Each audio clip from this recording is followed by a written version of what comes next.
Hey guys, how you doing? Ian here on a Saturday, sunny, outside, excited for spring finally, where my part of the world where I'm at here. Today's video, as many of my recent ones have been, is kind of another little rant on results and relentless testing and aggressive patience. I'm going to call it those two things. Relentless testing and aggressive patience are both extremely important characteristics to cultivate as a digital marketer. Whether you be a performance digital marketer, whether you own an agency, whether you're a media buyer for someone else's agency or an in-house, whatever. I don't care where you are.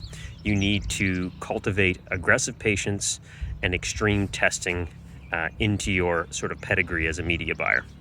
And the reason that this is important is two reasons. One, very rarely are we right on our first try. And this is coming from a case study that I've just recently been doing in personal injury in the US, running some YouTube ads for that. And it's a market that I hadn't done before. And I fancy myself pretty good at what we do in terms of as a copywriter and understanding how to buy media. Obviously, I mean, that's why you're probably watching this and why you follow me. But you know what? I had a hard freaking time making it work. So I had a breakthrough finally, like 36 hours ago. And believe it or not, my breakthrough came because two reasons. One was because I made a mistake at the very beginning. I didn't put Hotjar on my landing page. And for those that don't know what Hotjar is a user tracking, sort of visual user tracking software. Tracks where the mouse goes or where you scroll and what you tap on and things like this. So it actually creates recordings and creates heat maps of the page, which is very useful for trying to uncover what's wrong when things aren't working. So that was the first mistake I made, and I ended up making a few changes to the site. It turned out that actually the embedded quiz I had on my site wasn't showing for all mobile devices. Big rookie mistake on my part. And I could see in the statistics when I looked at the analytics of the quiz that people were just getting stuck at a certain area question. So I fixed that, and that started to improve things. Then the second thing I realized was that we were getting a lot of starts on our quiz, our assessment. We weren't getting finishes. And I simply changed the location of two questions. I changed one of the most important qualification questions in this personal injury funnel of, are you looking for, do you have an attorney? I moved that further down the line so that it seemed like we were more assessing and not trying to sell them something, and ask them, where are you? Well, you need to make sure you're in this state, so you can give me your zip code so we can confirm that you're here. And then that was like the mid funnel, and then we would hit them with more real important questions up front to kind of analyze, are they a potential candidate?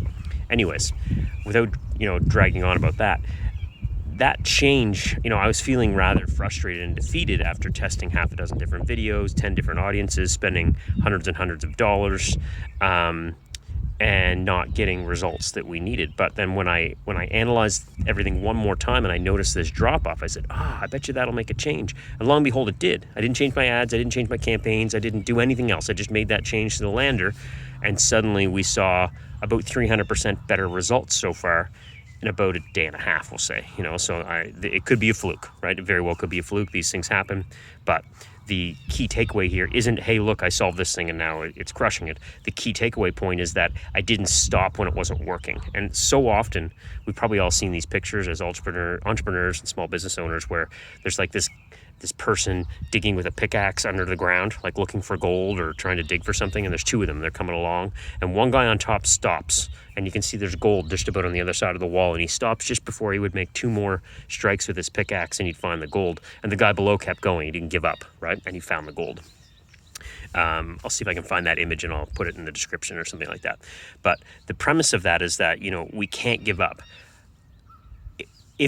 as long as we make the right front-end decisions. And sometimes what happens is we make the wrong front-end decisions. By that, I mean we pick the wrong clients, or we say yes to too much, right? Or we get involved in the wrong industries, or we take on too many industries, or a variety of different things can happen, right? So if we're in the right deal, we're in the right offer, we're with the right client, we're in the right opportunity, then we can't give up, because it's not easier anywhere else, right? If you're in a highly competitive market where it can be very lucrative for you financially and give you a great feeling of well-being that you've been successful in that market when you solve it, then you don't want to give up, because it's only going to make you better when you break through, right? So if you're in solar, if you're in some sort of legal niche, if you're in some sort of insurance niche or finance niche, all these hard ones that are like lead gen or if you're doing retainer-based model or even affiliate stuff, you can figure it out, But if you didn't solve it with like your second try, your second like at bat, that's not a surprise, right? Because if it was that easy,